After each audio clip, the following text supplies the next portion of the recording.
Welcome to the Poisoner's Cabinet. I'm Sinead. And I'm Nick. And this is your weekly podcast exploring the lives of the great poisoners, macabre murders and captivating crimes from across the centuries, and creating curious cocktails inspired by the tales that we tell. And it's episode 272. Hurrah! Hooray! Hooray! Hooray! Woo! And other noises. And other such noises. Yes. Can you summon up a word? No. A noise. Yes. How are you, Nick? I'm very well. Why are you saying it so I suspiciously? don't know. I I don't think. But I am very well. Okay, good. Nice. Cozy. Cozy, yes. Under 6 blankets. Under 6 blankets. The heater is now warming the room. Is it warming your back? It's yes. Yeah, because Nick has positioned himself right in front of the one heater that's on in this room, whereas I'm under many, many scarves. So yeah, it's all good. It's great, absolutely. Couldn't complain 1 minute. Yeah, shut up. Get out.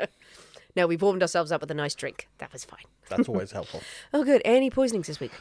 Oh, God, probably.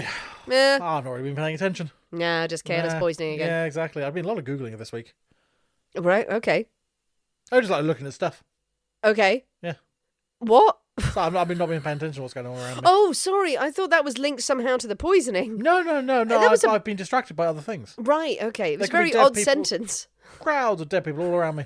You've just been Googling I've this. just been looking at stuff. Have you just discovered that there, Google? Well, I've been just yeah. It's new. Just come across it. It's great. Have you tried it? It's a newfangled It's thing to great. you, isn't it? I've been hours on there, I Put stuff have. in there and it gives you stuff. It's great. You can Google You anything. can Google information. Yeah. It's like, oh, look at this. And it shows you that. Was there anything in particular, or was it just you typing Google into Google? Mainly Willies. So men called Willie. That's weird. It's weird, yeah. William. Where's Willie? Where's Willie? Wally. That's his name. His name's Wally. His name's not Willie. His name's Wally. I thought that was intentional. Oh, that is the kids' book you do not want to hand out this Christmas. Trying to find him all over the internet. I'm trying to find him everywhere. Oh, that must be a thing. Yeah. There must be a thing. You have to pick out the Willie in the crowd. No. Well, we're off to a roaring start, people. And of course, yeah, a lot of very important Christmas shopping. Obviously, a lot of important Christmas shopping. Far away from that search. Yes. Whole new other tab. That one was set on fire. Lovely. Which has mainly involved me buying a lot of Lego. Yes, this is your excuse to buy Lego. It's just every year it's one for you, one for me. It's more one for at you. the moment. It's like 1 for present, 12 for me. 1 for present, 12 for me. Have there been any exciting purchases for you as your early Christmas presents? Well, I've got the Goonies ship down there, Oh my God! which I bought, Right, and then there may be another quite large box at work. but your bathroom is still leaking. But I did buy some presents of a very, very small box. Small. The Goonies ship box won't even fit on the table. It's on the floor. And Nick's pile of presents for his family. It's like the presents that Tiny Tim got before Scrooge came round. Shut up. It's only some. It's not all of them. Is it not? No. Is it not? Oh, yeah. They'll get an apple and an orange to go with it, Some will they? walnuts in there. No nutcracker, though, for them. No No, nutcracker, they've got to pay absolutely. for that. By themselves, it's expensive. Marvellous. The spirit of Christmas is Spirit of descending Christmas. upon the Poisonous It's Cabinet. spent on me. It is. You're just getting ahead of stuff. Yeah. And, because and ahead of all your I shopping. may have also bought the Starry Night Van Gogh painting one. Oh, my God. Really? Yeah. And I might have bought the Wicked painting You art bought- one as well. Which is sitting in a big box in my office because they got delivered yesterday. That's pretty cool. Yeah. That is pretty cool. By the hallway, I'm going to have a wall of Lego art. That's very, very nerdy and very cool. Yeah. That everything's fine, isn't it, Nick? Yeah? Yes. Everything's fine at home. Just Nick's wall of Lego is coming soon, people. Not at all. Spending all my money on lovely things that I can't afford. Hey, there'll be lovely things for us to look at. Yes, in my new cardboard box apartment. Hey, it makes me laugh, so I consider that a success. Wonderful. Well, turn your phone off. No, but what if important people want to get hold of me? They'll still get hold of you, and it'll be a lovely surprise later. Yeah. Just turn it down. Turn it down. Down. Down in your ancient phone. It even goes down. So I was looking I almost bought a new phone the other day. You should. Yeah, I should do. So I was there Googling. New phone. New phone. Big phone. letters. Right. One finger on keyboard. One finger on the keyboard at one time, very slowly. And then it was like, and I got to the end, and it was like, oh, can I have it delivered to home? Yeah. Can I have it delivered to work? Yeah. Which is annoying because I'm at work. I'm not at home. Okay. So it's like, oh, I can't order a new phone. You could just deliver to my house. No, it has to be delivered to where you're registered to. Oh, well, I could wait in for it. So I couldn't get it delivered to my work. What you're saying is you couldn't buy that, so you had to buy 6 more Lego to make up for the trauma. Yes. Right. Yes. But I almost got a new phone. That's not a story. It's the most exciting thing that's happened this week to me. Okay. I think you'll find it is a story. I think we're glossing over the Lego incidents. You almost got a new phone, but you didn't. Almost got a new phone, but then didn't. Okay, good. Isn't Lovely. that fun? But is the ancient phone that you do have now on silent? Yeah. Yay! Excellent. Well, speaking of insane Christmas shopping and almost getting new phones, but not. Almost, but not. I think it is time for us to thank our delicious Patreon subscribers. Yes, we must indeed. And we have a lovely, lovely subscriber this week. Thank you very much to Cheryl Kincaid, who has joined us this week. Thank you, lovely, lovely Cheryl. Thank you to all of our delicious Patreon subscribers. We've had quite a flurry of them over autumn, and we are heading ever closer to Christmas. And it is a very good time if you are thinking of buying someone a present. You can give them the gift of the Poisonous Cabinet, where you get... On the subscription channel, you get every episode ad-free, the main episodes, plus all of our Patreon episodes. There's nearly 300 on there. There's a lot of Deadly Nightcaps out there. Lot of Deadly Nightcaps, lots of on the higher tier, lots of After Dark chat, which is where we warm up and we just talk absolute rubbish. Yep. But it's always weird and entertaining. Yep. And lots of bonus content and on lots there. of PC Morris out there as well. Yeah. And lots of book club stuff. Ooh, it's Some all there. Videos. Oh, it's exciting. It's a very exciting place. And we had fun on Patreon this week. Did we? Well, we did, because I was still not very well. My brain was mainly sick. I sort of hit a wall, and then we did more Viking stories. And we did do Viking facts, and they were fun. It wasn't what I thought it would be. And termites. And termites together at last. And it was a lot of fun, actually. Everyone responded very well to it. So if you want to know what the hell we're talking about, please do consider joining us on patreon.com/The Poisonous Cabinet. A lovely place to get extra from the show and the place where you can support us. Our Patreon subscribers really do help to keep this show going, help us do what we do. We are very grateful to them. We are grateful to all of our listeners, especially as we edge ever closer to Christmas. Our Christmas messages will get even more soppy as we go along. Well, Nick, are you ready? To drink cocktails and talk about poison? Probably. Oh, we can drink poison and talk about cocktails? Probably. Shall we go with the first one? Okay. That sounds all annoying. Should we go with the first one? Go on then. Hooray, hooray, hooray. It is Nick's story this week, and we can't possibly have a story without a cocktail in hand. As you know, dear listeners, every week we choose a secret ingredient that is inspired by the tale that we tell, and it will flavour our cocktail of the week. Nick? Yes? This week's secret ingredient is? It's a rogue. A rogue. A rogue and a scoundrel. Oh, okay. A ne'er-do-well. Yeah, which we've clearly put out before this episode. Really well organised. A rogue, a scoundrel. I'm going to have to be very careful not to spell that rouge. Which I do every single time I have to write that word down, which is more often than you'd think. A rouge scandal. Scandal. People have been rouging their knees. Wantonly. Oh, a rogue. Okay, nice. Well, that's dashing. That's dastardly. Quite sexy. Maybe. I think rogues aren't meant to be nice at all. No, I think they're meant to be slightly thievery bastards. Yes, but they get cast in sort of romanticises exactly, yes. as quite tasty. Yes, indeed. All right, that's very dashing, but yes, no. Well, with a rogue, a scoundrel, a bit of a shit. As our ingredient, as our inspiration, what have you come up with? We are having this week. It's loose. It's like the rogue itself. Like the lotus, so it's a loose. It's loose. It's a loose rogue. We're having an orchard thief. An orchard thief. Oh, fucking hell. An orchard thief. Yes. Because originally the secret ingredient was going to be a thief. Yeah. Oh, that's a bit boring. That would make more sense. But then I changed it last minute. You literally changed it last minute? Yeah, because we hadn't put it out, so I thought I'd just change it. So I thought, that sounds interesting. But why? Why did you do that? Because it sounded fun in my head. Fight that instinct. No. Go with it. Take it where it leads you. Created more drama for the show. That's what I do, create drama. A rogue is more of a kind of a guy who sort of like messes things up and has sort of got a sword and sort of and beds ladies and steals from the gambling table. Say, okay, he's not like stealing an apple isn't necessarily high on his I think we'll probably priorities. find that the person we're sitting talking to today has done all those things. All of the things. Okay, good. All right. So an orchard thief has been out there swiping the granny smiths. Exactly. I mean, he's been out there wooing the ladies at sword point and also scrumping. Right. Maybe he wooed the ladies with an apple. With an apple. With a shiny, shiny apple. He whittled the apple down with his sword.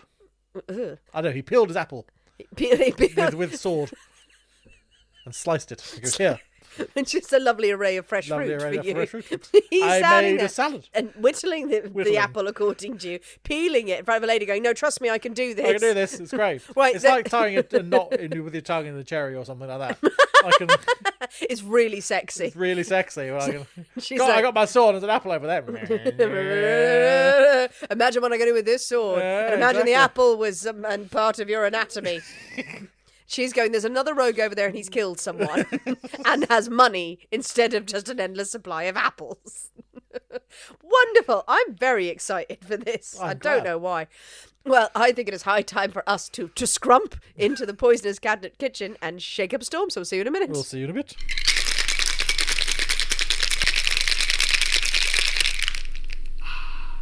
And we're back. Hello.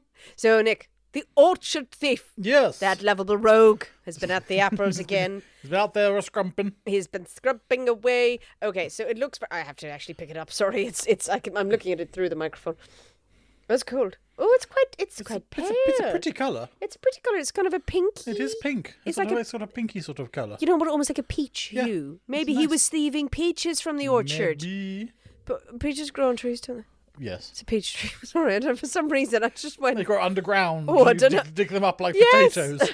It's a peaches. Peaches. It looks like that. But it's not that. It's not that, It's no. not a lovely peach. Okay, well, it's pale and interesting. So it looks like a rosé almost. Maybe it's just a rosé. That would make sense. All right, well, let's dive in. Yes. Merry Christmas. Merry Christmas. Okay. There's flavours. There's flavours. There's flavours. There's flavours. It's not bad. Yeah. It's not bad. It's not It's not world beating. It's not world beating. It's quite sharp. It's not really sharp. What is it? Is that sour? It's sour. Like an apple. Yeah. It's not Yes. bitter. I was not expecting that sort of soury tang. Yeah. But it doesn't really have much of an aftertaste, that's the thing. Sort of quite sour on the front. It's drinkable. Oh, once you get over that initial sort of... it's, yeah. It's what? No, it's all right. Yeah, not the best cocktail I've ever had. Perfectly serviceable. Perfectly tasty. It doesn't taste very spirit forward, but would I be wrong? I mean, you would be, but they're not your traditional spirit forward things. Ah, okay. They're not what you would think of, like your whiskies and brandy and stuff like that, where you think of spirit forward cocktails. Yes, where it's really punchy. Where it's really, Okay. It is that, but subtle, really. Yes. So it being an orchard thief, does it have fruit? There is some fruit involved. Fruits are involved. Fruits are Why am I involved. talking like that? Fruits are involved. Not a fruit juice though. No. No. Good. Apples. Apple. There's some apple variant in there. Calvados. There is Calvados. Hey, Calvados. Oh, okay, so that's quite punchy. Yep. So is there another base spirit in there? Yes. Hail. I don't know if I would really call it a spirit. Like a liqueur. Yeah, it's not base spirity. Okay, but alcoholic. But definitely alcoholic. Right, with booze in it. With floral. Potentially floral. Got twangs. florals in it. Not a straight up like violet or Saint Germain or anything like that floral. A mixture. But it's got something that has floral components, I would say. Pick a side, right? Something's got floral components in it. What, a stem? A bush. Bush juice. Bush juice. It's got something approaching that's been near a flower in it. So like a herbal. Is it like there is a herbally botanicals? Sort of twang, yeah. Not chartreuse. No chartreuse. It doesn't taste like it's a really herbally twiggy. No, it's not. It's not a twiggy thing. Not a twiggy. Not a twiggy thing. Like what? I don't like a drambuie. I mean, not far off. Not far off from a drambuie. Blam Bluey. Blam Bluey, yes. Blam Yes, Bluey. Sorry. That well-known alternative, the Blam Bluey.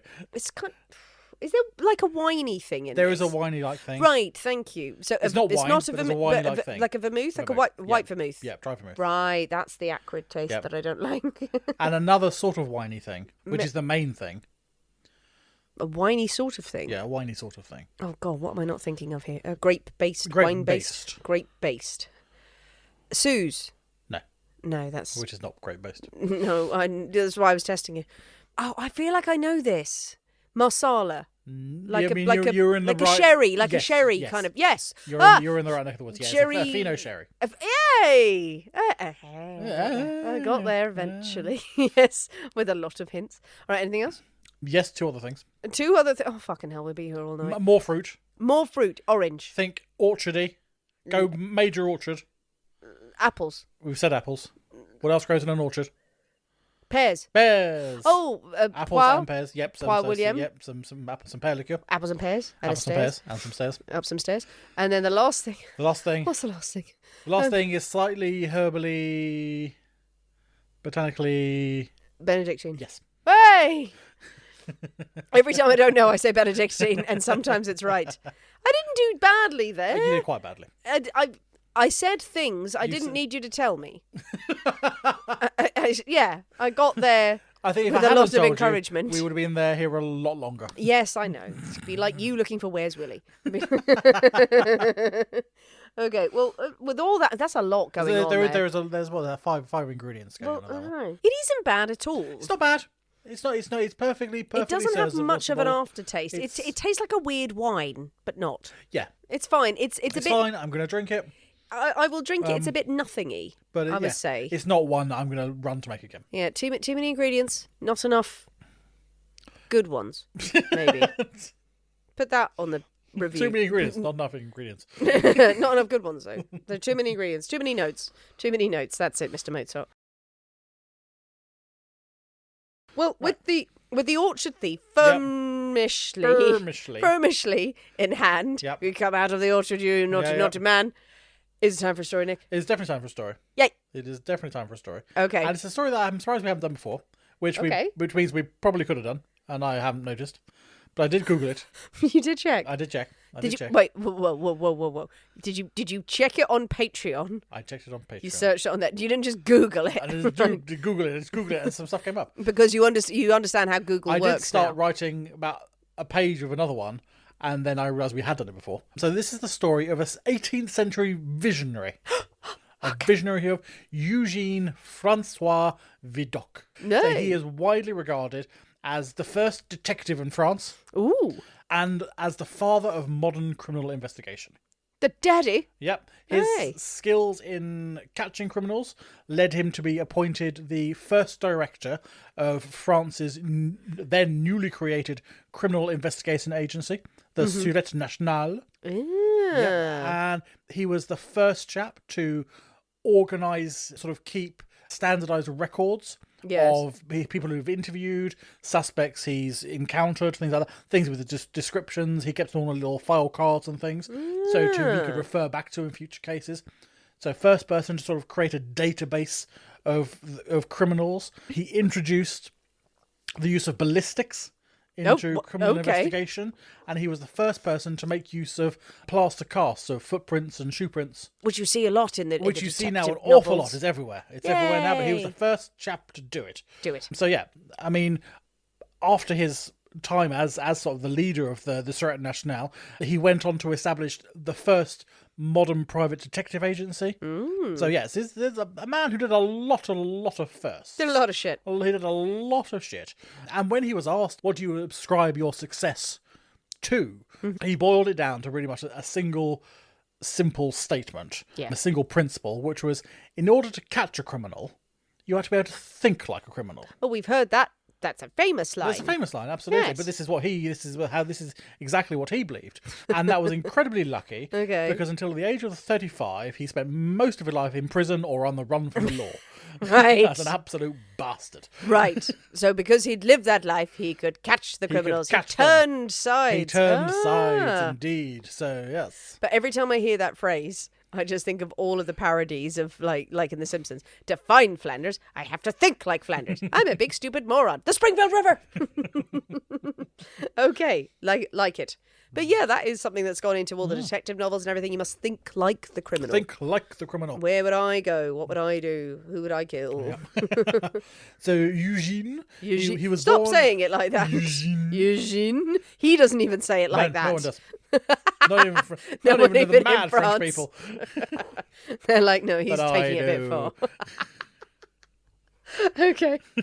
So he was born in the city of Arras in July of 1775. Very nice. His father was a chap called Nicolas-François Joseph, and he is a confirmed member of the middle classes. Bourgeoisie up to the eyeballs. Confirmed member of absolutely. it. Yep. They signed it up, Signed up to be entirely bourgeoisie. It's not like a confirmed bachelor. It's like, I'm middle class. You're kind of there. I really am, and I'm loving it. And I'm having a great old time. Lovely. He owns a bakery and a general goods shop. Two things. He can sell the lovely things and bread to go with it. He bakes the things and he sells the things. Will he be beheaded? Well, not that we know of. Okay. So, in the years though of Eugene's being alive. In the first couple of decades of Eugene's, being around, life. That's the word I was looking for. His existence, been around, knocking about. First 20 years or so. But sort of 1770s, 1780s in France were a time of huge economic turmoil. Yes. It was not easy, but he was making a good old go of it. He was making a tidy profit from his bakery and his general goods store, and he was making an absolute mint. A lot of other people were really badly suffering, but he was going, money for me. Okay. And he's only enough money to give Eugene and his other children. There's 4 of them in total, of which we never hear anything else about them, but there's 4 of them in total, and they all get a good education from their parents. Not that Eugene is particularly interested in this education. He's later described in his youth as being a fearless, rowdy, cunning, incredibly talented, but incredibly lazy at his studies.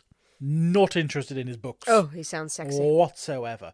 He much prefers to spend his time in what are known as the fighting halls of Arras, where you would learn fencing and that sort of things. Yeah, sort of young middle class gentlemen would learn those sort of skills. To fence and to box. Exactly, those sorts of gentlemanly sort of and things. To stab, cockfighting.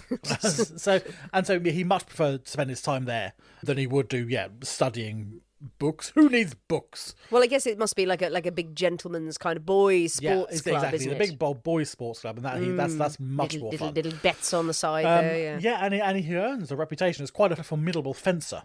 And he earns the nickname La Vautrin. La Vautrin? The wild boar. Is it? Apparently so. I've never heard that before. The wild boar. So he's a ferocious fighter. Boar's something else in French. I'm going to question the French language with no basis I'm going to question the French people. I think it's about time. Someone should. Someone finally had the nerve to stand up to them about their boars. So while he's at these fighting clubs, as you say, there's a bit of gambling going on about who's winning matches. There's the boxing and all this sort of stuff, and he's doing all this, and he's starting to struggle slightly because the allowance his parents are giving him is really not keeping up with what his expenditure. Not with a roguish lifestyle. Yeah, exactly. I mean, he's still only a teenager at this point. He's a young teenager, but he's out there doing these things, and he's not being able to keep up the lifestyle he wants. So in order to try and accomplish this, he steals silver. His parents' silver dinnerware. All their plate and cutlery and stuff like that. It's silver. He steals a lot and flogs it. The money he gets lasts him 3 or 4 days. Also, because I got a load of cash, which you do when you're a young boy. You go, fuck it, I'm going to spend it on everything. Parents are eating off cardboard. Yeah, he quickly this money is gone. But then also, because his parents know exactly who's taken this stuff, within a few days, he's also arrested. The local coppers come and get him, and he is locked up in the local jail. He's locked up for 2 weeks. for 14 days. You'll learn your lesson, lad. Theft. When he's eventually released, after 2 weeks, he finds out that his father has paid the local constabulary to keep him in jail longer than would normally be, to try and teach him a bit of a lesson. You'll learn. This is what happens to you. If you carry on like this, this is what's going to happen. It does not work. No. It's a bit of a circular argument there, isn't it? Yeah. This is what's happened. What you'll keep paying to have me in jail. So you'll be poor. And it wasn't fun, was it, in jail? All right. It's all right. It's all right. I met a few interesting characters. Yeah, and one actually did. So he gets out of jail, and he's sort of about 14, 15 years old. And he is now fully into late nights of drinking, sex, gambling, fighting. Sounds great. Fencing on the side. I mean, he's having for a teenage boy, he's having a grand old bloody time. Yeah. And these sort of pursuits and his willingness to follow them anywhere, sort of, he gets introduced into sort of the more criminal element of the city. Because they love all of that too. Exactly. They love all the gambling and the sex and the drinking. And the fighting. And so many upstanding citizens that are saying, and after church, well, should we do some sex fighting? So he starts getting introduced and starts becoming quite well known amongst the sort of, the less well-to-do and the people that you really shouldn't be having contact with. The unconfirmed middle class, is that it? Yeah, the absolutely confirmed bastards. The bastard class. Right. The upper classes then. Is that it? Yeah, and he also starts getting to know a lot of the soldiers from the local garrison. Oh yeah, they love a fight and a sex. They love a fight as well, and they're quite impressed with his fencing and his swordsman skills. So they're also sort of teaching him lessons as well about to increase his skill. So yeah, he's having a grand old time. Does sound very sexy. He's getting a lot of lessons from a lot of people he probably shouldn't be getting a lot of lessons from. Good for him for wanting to learn. But he wants to learn. He wants to learn. Exactly, he wants to learn. And he's determined to make an exciting life for himself. Well, yeah. He doesn't want to be a baker. That's boring. No, yeah, boring. Boring, and I don't want to run a general goods shop. That's dull. That's I just want to be out there too many goods. fighting and drinking and shagging my way around and having a grand old time. Fair. And so to accomplish this, what he needs money to do. You do need money to do these things. He starts stealing from his parents again. So he goes to the bakery and he raids the cash box. Oh, I'm glad it was a cash box, yeah. not the flour, not the little buns. So he just armed with baguettes, handfuls of cash this time, and decides where can I go? Where's exciting? America. Ooh. Oh, that's exciting. So he makes his way to Ostend in Belgium. Yes. I was like, that's not America. No, he makes his way to Ostend, where he's going to get a boat. He's going to get a boat. America. Brilliant. Brilliant plan. He makes his way to New York. End of story. I mean, do we need the detail? He gets there. As long as unless something happens on the boat. He doesn't get there. Oh, he doesn't? Great. Okay, good. He's in Ostend, trying to get a boat, where he meets some men who are just as unscrupulous as he is. And he loses all his money. No, I mean, also serve your Yeah, at least it's all the money, whether it's gambling or just drinking it away. Yeah, or robbed. Yeah. But he ends up completely penniless in Ostend. No America, none of that. What am I going to do? What am I going to do with myself? I know. I'm going to join the circus. So he joins the circus. Great. The travelling circus. Absolutely perfect. Well, circus, great for the performers, bad for the animals. Yeah. So he joins this sort of group of travelling entertainers, and despite the sort of fairly regular beatings that are meted out, he rises from stable hand, where he's mucking out animals and stuff like that, and he makes it all the way to playing the mad cannibal who eats flesh for money. Okay. So the heights of the circus entertainment there. The mad cannibal who eats flesh for money. Raw flesh to entertain. To entertain and appall people. Raw yes. flesh. Oh, right, great. So I was wondering if we were going to our after dark conversation earlier about the Catholic Church for a bit. No. He's there pretty much like ripping chickens apart with his sort of bare teeth. So that sort of thing. Oh, bites the heads off to entertain the masses.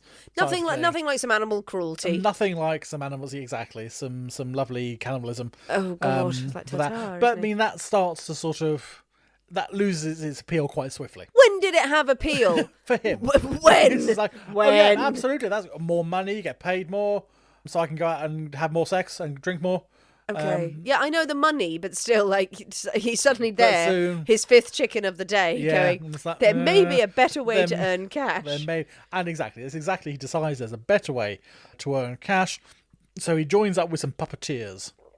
You know what? There's no plan that doesn't end well with, let's meet up with some puppeteers. Let's join up with some puppeteers. Who could he tell was talking? so Yeah, yeah, join us. so he's having he joins up with his puppeteers. He's having a grand old time until he is chased away from the puppeteers. Oh no! He's getting a bit too flirty with his employer's young wife. Getting a bit too flirty. Did they act it out with puppets? And he's like, no. Got no, entangled no. in a string. Yeah, did he? none of that. Off you go, young man. You're not having anything to do with my young wife. She's shadow puppeting goodbye. Yes. Like, Oh, I love you. I love you. I love you. And so, sort of slightly despondent now. He has not made it to America. He's been eating chickens. Yeah. He didn't make it as a puppeteer. Fine, I'll go back home. He returns to Arras. So he returns. His mother welcomes his home with open arms. I'm starting to sense why he keeps stealing from them. Yeah, so come My back, boy. come back, my son, come back. But soon, I can't stay home. The call of adventure, He's going to go, is off. promised them he'd be on the straight and narrow, but Yeah, nah. no, call of adventure's off again. And in 1791, he's only 16 at this point. He enlists with the army.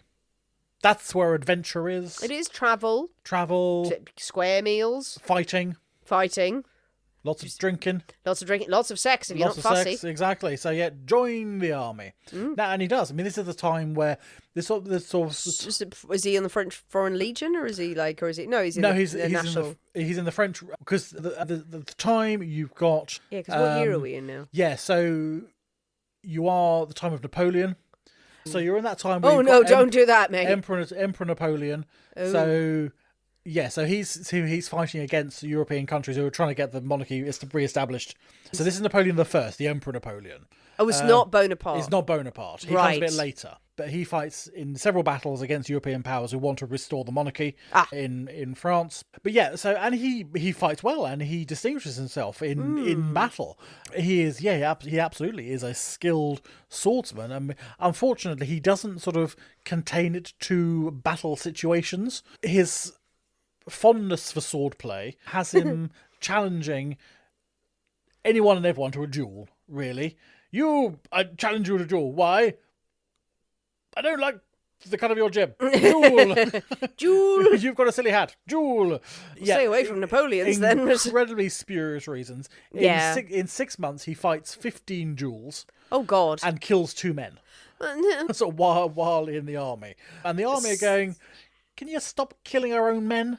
For really stupid reasons. I'm sorry he took your place in the mess queue or something like that. Or so the young man has a lot of rage. he has a lot of anger. A lot of ego. And a lot of ego to get out. A lot of there. ego and just is not really obeying the rules or falling in line, which is what you pretty much have to do in the army. Yeah, so I mean, he ends up sort of in and out of sort of being held in prison in the army and things for a couple of weeks here, a couple of weeks there, for disobeying people and not doing what he's told, and fighting duels when he really shouldn't be fighting duels. Oh, dear. But then he fights in the Battle of Valmy in September 1792, and he again distinguishes himself as a considerable, formidable fighter, and he's promoted to corporal.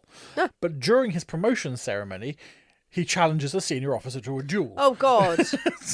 During the What ceremony. did he do? I don't know what the senior officer did to incur such wrath, but the officer refuses to fight and says, no. Yeah, no, you little stop being a upstart. fool. So yeah, Eugene, he hits his superior officer who's refused this duel. Now, obviously, that's a big no-no in the military. It is famously a big no-no. You don't strike your superior officer. That's sentenced to death. Instant, yes. That's like... And then quite soon after this, he realises, well, that was a bit stupid, so he runs. He deserts his regiment. How soon after? Is it 3 seconds? Or just... I did think he slap him and go... Shit. Yeah, I think pretty much like the next day or something, when he realises, right, they're going to come after me for this. I think he's like, right, I need to get out of here. Yeah, smart. So he scarpers and he returns to Arras.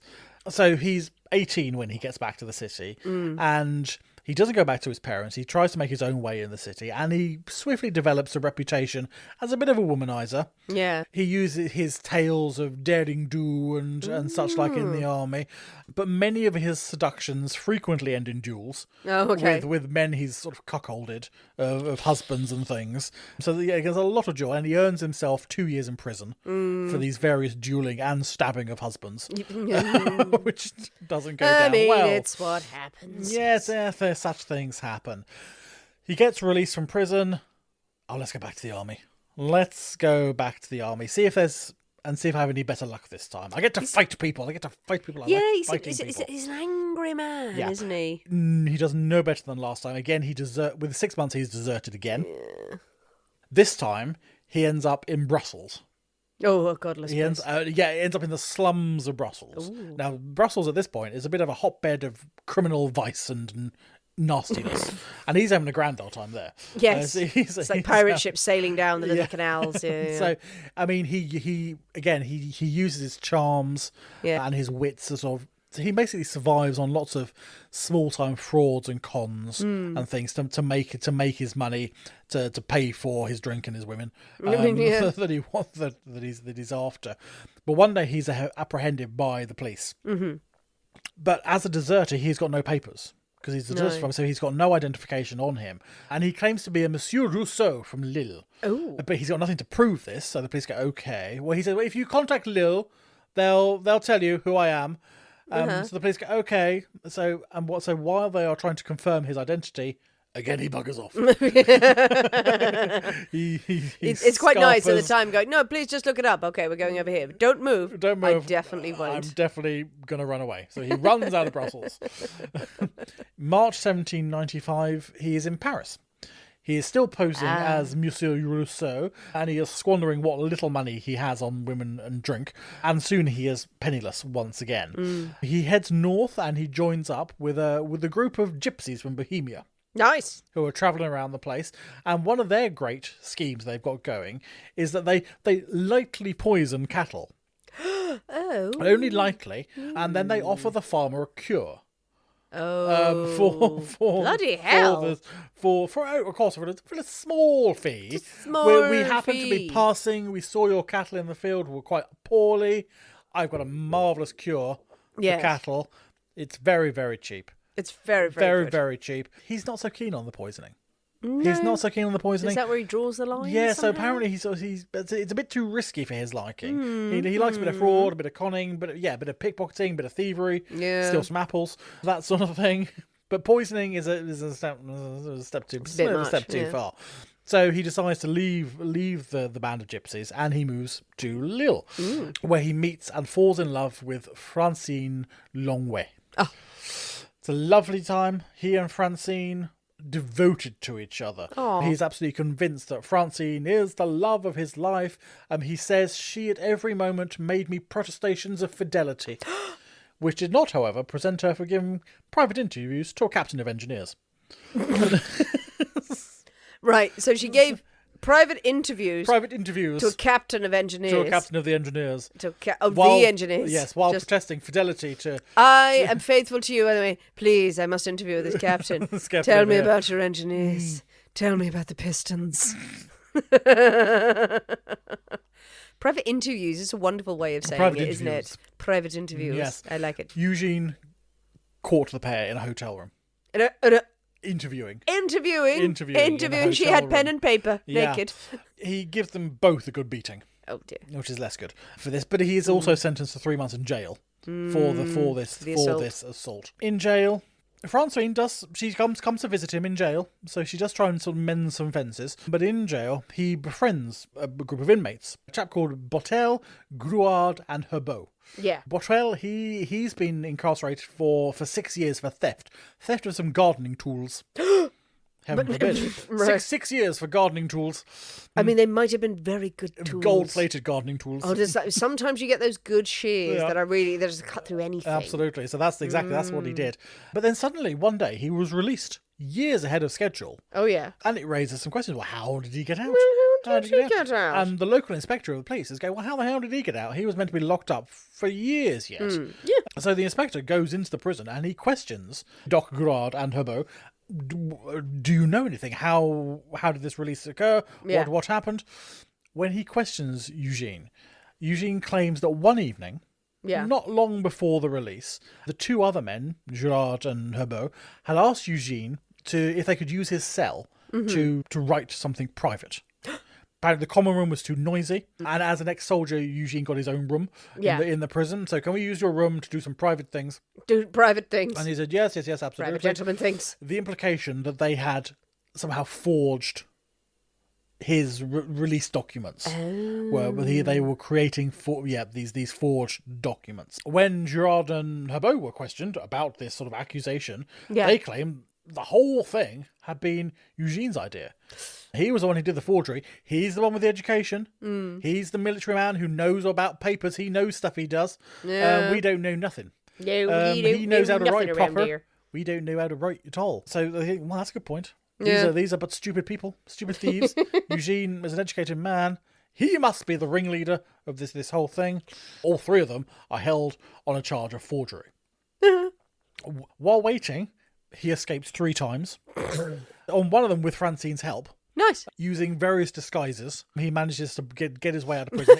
Each time he's out for about 3 or 4 days before they catch him. Yeah. And they put him back again. He's not a master of disguise, I'm sensing. He's a master of disguise. He gets out, but he sort of hangs around.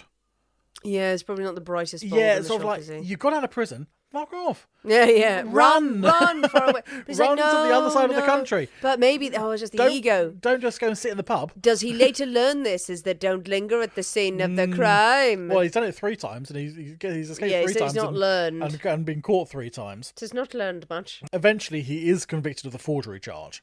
This sentence is much harsher. He's sentenced to 8 years. Oh, God. 8 years in prison, but 8 years at the notoriously dismal Brest Naval Prison. Ooh. The inmates are kept on old ships, old sort of hulks, sort of rotting warships that are just sort of moored in the harbour, and just crammed with as many people as they can. Yeah, it's damp prison and ships, squalid yeah. and horrid. And this is where he's sent Yeah. to carry out his sentence. Now, this is miserable. No, he's not You're gonna in there stand for for half that. an hour, you're going to get cholera, you're going to get some evil disease, and within a week you'll be dead. I've got to get out. And he's not one to be locked up for too long. No, apparently not. He does manage to get out, and he manages to assume the identity of a dead inmate. Someone who has died. He takes on their identity and goes, I shouldn't be here. And they go, oh no, according to our records, you shouldn't be here. No. You should be somewhere else. So he managed to get himself transferred using this other chap's name to a much more relaxed prison in Brittany. Right.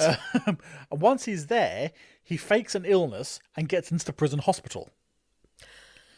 Right. Once he's in the prison hospital, Right. he hops over a wall, steals a nun's habit, gets dressed, and runs out of the prison dressed as a nun. Lovely. Love it. So he's just trying to build this whole thing to escape completely. Yes. But he's there, big hulking man with his hairy stages. legs. Yeah, but dressed as a nun. Hoisting his skirts and running out as a nun. And he gets out of the hospital. Huge, big, bushy beard. Love it. Yeah, so he's running across France dressed as a nun. Nice. Doesn't take the nun disguise off at any point. He's like, no. It works. So Can't I'm argue gonna with go the way it it makes me look. Exactly, I look great. After escaping, being dressed as a nun, he gets a job as a cattle drover. Yeah. Which takes him across France, and he works his way across the country where he gets to Rotterdam. Could be anywhere. He gets to Rotterdam, and in Rotterdam, he's like, fuck. He gets pressed into the Dutch Navy. How? Well, he's just about bumbling around. And they're like, like, oh. You're just like, you're a chap bumbling around. Where are your papers? Oh shit, I haven't got any. Fine, you're in the Navy. Yeah, you're in the Navy. Yeah. So, you go to jail and be in the Navy, mate. yeah, so he gets pressed into the Dutch Navy, which is not part of his life plan, really. He's not that keen on a life at sea. The boat that he's assigned to, or he's conscripted to, sets sail, and he stages a mutiny. He leads a mutiny on board this ship. And most of the other crew there seem to be pressed as well. They want none of it. They all join him, and they force the captain to make harbour in Ostend in Belgium. So there's sort of a bit of a loop out to sea and then back in again. And all the conscripted men sort of like flee this boat to get out. Unfortunately, he runs straight into a French patrol Oh, for God's who sake. recognise him and go, you're an escaped prisoner. Oh, for God's sake. And he gets arrested again. Oh, this is exhausting. I know. He's in and out of prison all over the place. And for the next few years, he is He's in prison, he escapes. He gets arrested, he escapes. It's a constant cycle. You get arrest, imprisonment, escape, arrest, imprisonment, escape. By 1811, he is desperate to break this cycle. Yeah. He needs to break this cycle, and he comes up with a cunning plan. And I think that's time for a break. I think that is time for a drink. Nick, we have our drinks. Yes. Let's carry on. Okay. What's the cunning plan? What's the cunning plan that he has? Yeah. So he decides that he has had a lifetime of roguish behaviour. Yes, shenanigans. Shenanigans aplenty. And he's finally had enough. I mean, just before he had been arrested, a few months prior to his arrest, he'd been in Paris, cattle driving through Paris, and he had witnessed the execution of César Herbeau, one of the chaps he had been convicted of forgery with in the prison, and he had actually seen him executed there, and he's going, right, if I don't change my life, that's gonna be me. If I don't change my ways. Yeah, and it seems to have been a bit of a wake up call for him. Yeah. So now back in prison again, he gets word to the authorities. He wants to make a deal. Okay. He wants to make a deal. He offers his services as a informant to the police. Meh. And the police go, yeah, all right. Yeah, all right. Yeah, all right. I mean, fair enough. They'll take anything. I mean, Yeah. he's been quite the rogue, as you've said. He's been quite the rogue, and he knows a lot of stuff. He knows a lot of stuff. He knows a lot of people. There are very few serious players in the criminal world that he hasn't sort of rubbed elbows with at one point or another. Yeah. Over his sort of, he's travelled all over the country, and he knows a lot of people. No one is really going to think twice about cutting him in on a job. If someone lets slip something because they've got too many drinks, oh God, don't worry, it's Eugene. No one's going to ever think that he is going to turn traitor at all. He's been in and out of the joint 1,000 times. Yeah. He's been in all sorts of schemes and cons he's been on. So he is absolutely trusted by huge numbers of the sort of the criminal community. And the chief of the Paris police, a chap called Jean-Henri, he jumps at this opportunity. Yeah. Goes, yeah, absolutely. To get an inside man in this. Yeah. Fine. Eugene is tasked with finding out whatever information he can from the unsuspecting inmates around him in the prison.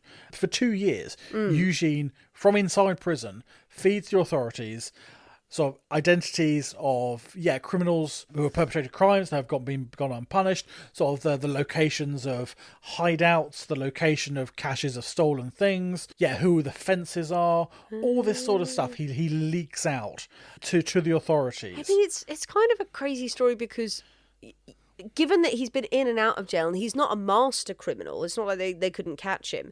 That would be the last person you'd think who would turn tail. I would think that everyone would think like, well, he's so he's so crazy and unpredictable and inept. You can't trust him. But did he just slip under the radar? I guess. Well, that's the thing. Yeah, he does. He just sort of seems to be charming enough. He's a charming man. Yeah, and he's confident and and no one seems to suspect him at all of being anything other than perhaps a bit of a shit criminal, but he's one of us nonetheless, type thing.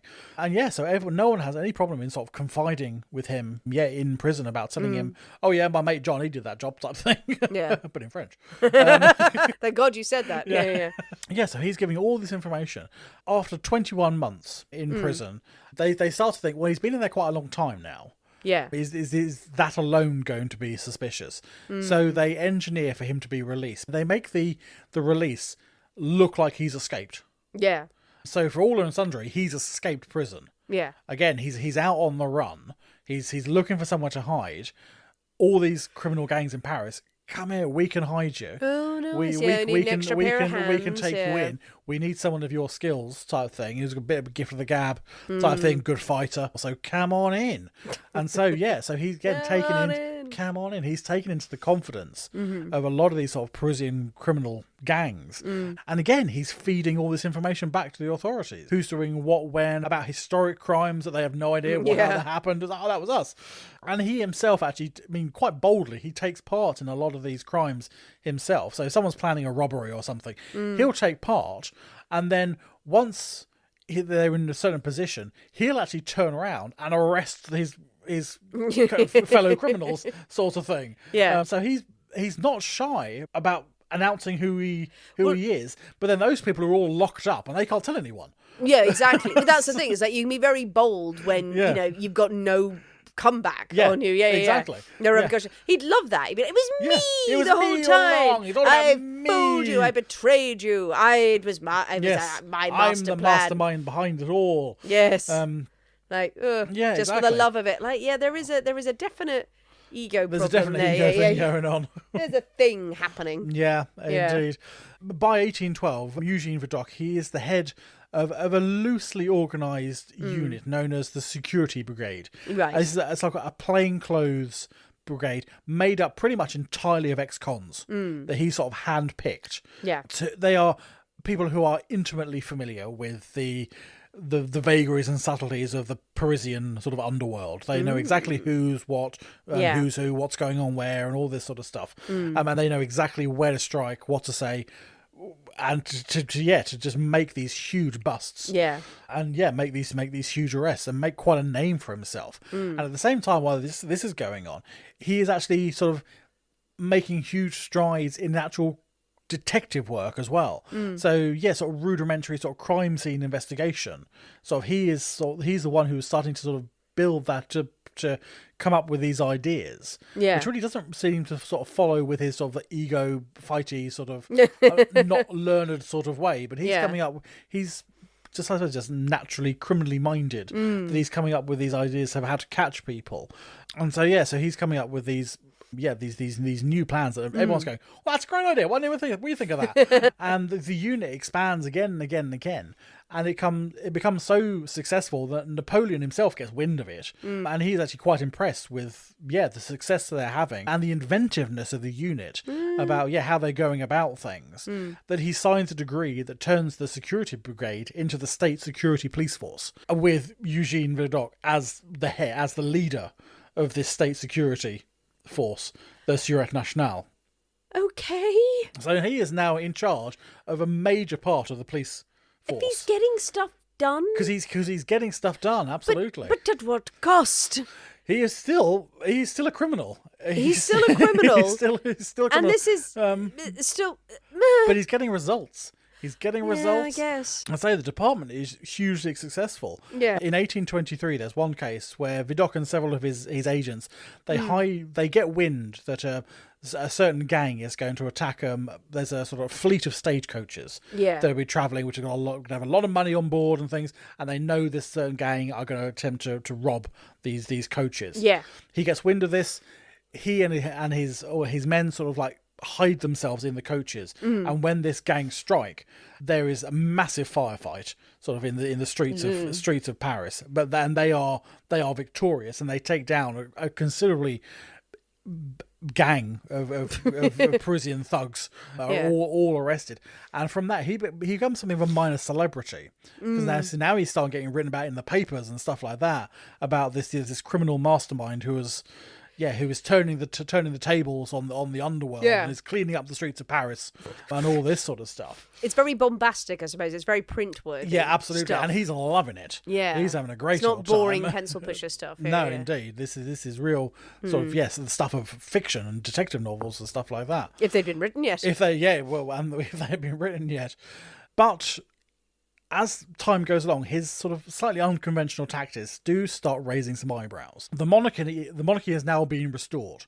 Yeah. So the monarchy is now back in charge briefly before Bonaparte comes in. Yeah. Has been restored to France, and Charles X is on the throne. He is, to say a conservative traditionalist is probably to underestimate things, and he gets whiff of this department of a common criminal is heading up a major police department. Yeah. What the fuck are we playing at? What nonsense. This is a horrifying concept to him. And to some others in the police department as well, who think this experiment is entirely mad. We've been saying that, yes. But now they've got the king on their side. So Eugene is forced from his position. They say, right, no, you criminals, you out. You've got to go. You can't. Probably be replaced by some inexperienced posh boy who the king has appointed, someone completely ineffectual, but they've got the right breeding, which is the main. That's the main thing, isn't it? That's the main thing. But yeah, I suppose you can see it from both sides. As in, on one hand, you're like, we know his past, yeah, and his criminal past. But then someone going, no, he's just too common to have. So he is getting results. He's getting results. He's showboating. But, yeah, well, he's showboating massively. But the arrest record doesn't lie. The jails are overflowing with people he's put away.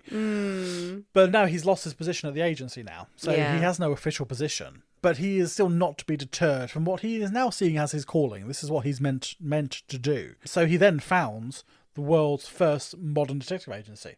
He becomes the first private detective. The first man had their deer stalker hat. No, that's silly. I don't want to wear that. But so he establishes this, and again, because of his reputation, people are coming to him to solve crimes and things like that. Even some of the police who still support him are coming to him with official things going, we need your help on this, we can't figure it out. And he's raking it in now. So the money is coming in from all over the place, but he's still got very powerful people who are ranged against him. Jean Henry, who was the chief of police, he's now retired, and he's replaced by another chap called Gabriel Delasset, who absolutely hates him.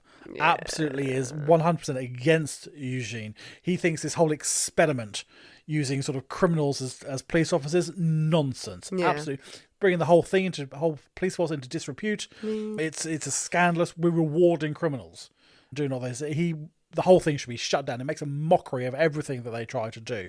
Not to mention, Eugene still has warrants out against him. They've sort of quietly been put to the side while he's doing all this because he's doing good. But there's still active warrants out for his arrest.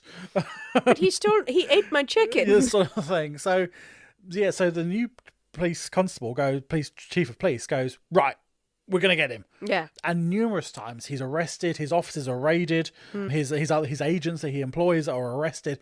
Each time he manages to get out of it. He uses his connections.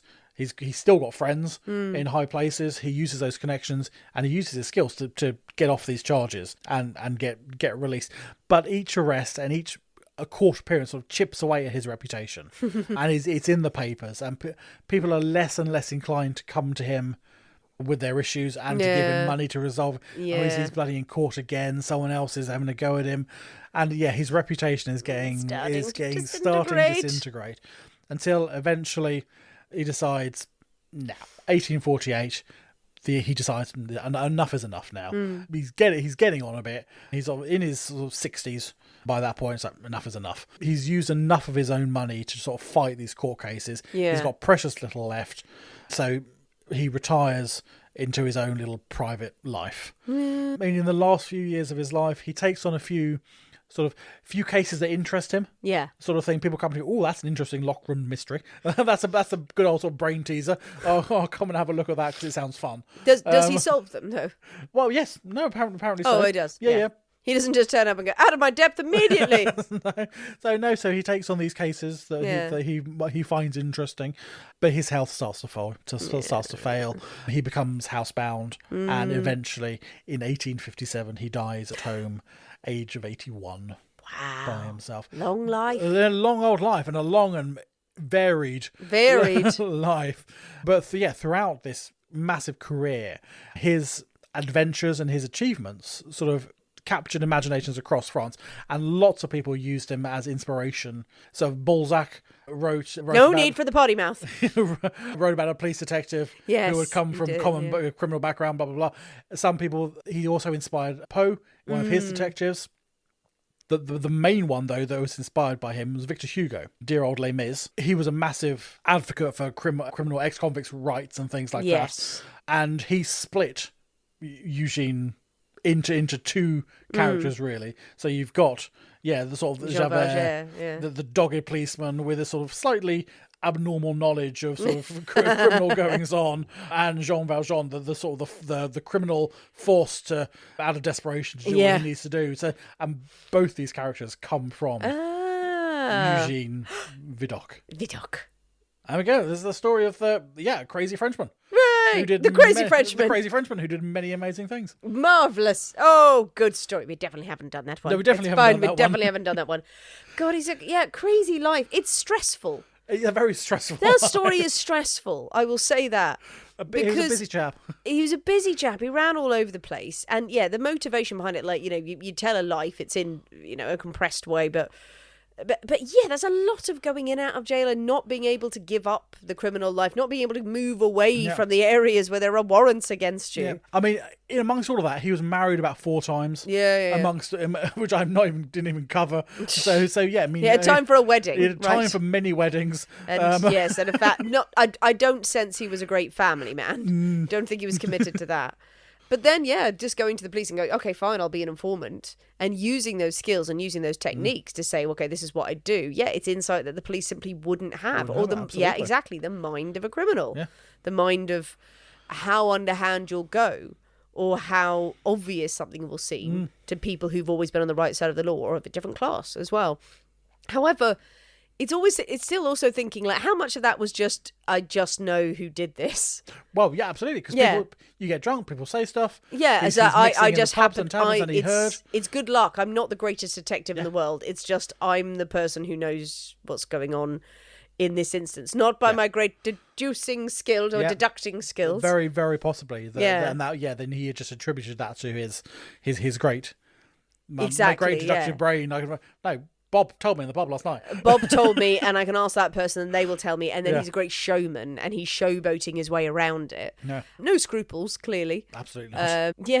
And then that career. Yeah, I mean, there's a moment where obviously the king says, like, no, he can't be in charge because he's if he is just being prejudiced because he's like a commoner.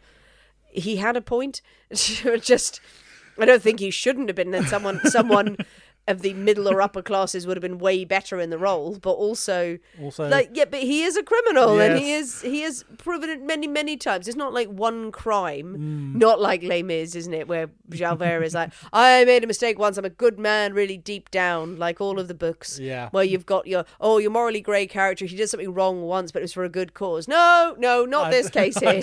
I did something wrong many times because it was fun. Many times. Happily, and did it again. Yeah. Oh, great story. Well, what do you think, people? What do you think of the story of Eugene Vidocq, the criminal turned policeman turned detective, but was a criminal the whole way through that? Do you think criminals do make the best detectives? There have been other cases through history, certainly. Thinking like a criminal is a completely different mindset. It's a different, at that time, different background would have completely helped that. Or do you think it was dumb luck? Maybe a little bit of skill, but pretty much luck on his part when he became a police officer or like was working with the police. Just because he had people telling him, no, this is how it happened. I have worked it out again and again. Tell us what you think. Jump on the comments of this episode. Share your thoughts, your feelings, your musings. But most importantly, go ahead and mix up an Orchard Thief. Yeah, it's all right. It's like a weird wine. It is. Yes. Yeah, it's like a glass of wine. It's like a glass of weird wine. And I don't mind it because sometimes a wine has a lot of aftertaste and it's nice, but then you drink and you're, I'm drunk. I mean, that has a lot of alcohol in it, but it didn't have too insistent an aftertaste. It didn't insist upon itself. It was a bit nothingy, but it's also, if you're going to have a cocktail, have a cocktail. Well, that's very true. Yeah, so it's a curious one. So yeah, it's its own difference. It's a different one. So yeah, one to serve your auntie who's coming to Thanksgiving. Thanksgiving will have been and gone by the time this episode comes out. Sure it's probably a summery afternoony sort of thing. I don't know if it's a summery afternoon. I think it's a gentle kind of interesting twist. Yeah. You know, with the sherry in there and the vermouth and everything. It is what it is. Apples and pears. Yeah, apples and pears. So yeah, give it a go if you fancy. Yeah. It'll be interesting. There will be a recipe soon. There will be. Indeed. Remember to join us on Patreon if you haven't already, to support the Poisonous Cabinet and to get loads of extra content from us. We are about to hit December, Christmas time, which means we are going to be taking our seasonal break at Christmas. So there will be a couple of weeks where we take a break, but we do have some fun content planned in the run-up to Christmas, some on Patreon for the main episode as well, but we still got a couple of big stories to get out as well. If you have suggestions of Christmassy things that you'd like to hear from us on the main episode or on Patreon, get in touch with us, let us know. We will be asking for your input on something very soon. But otherwise, join us on Patreon. Please leave us a 5-star review on Apple iTunes or wherever you listen to your podcast. Tell your friends about the Poisoner's Cabinet and continue to frolic beautifully. Thanks for listening, guys. We have been the people inside the Poisoner's Cabinet. We will see you next week. And remember, your loved ones are trying to kill you.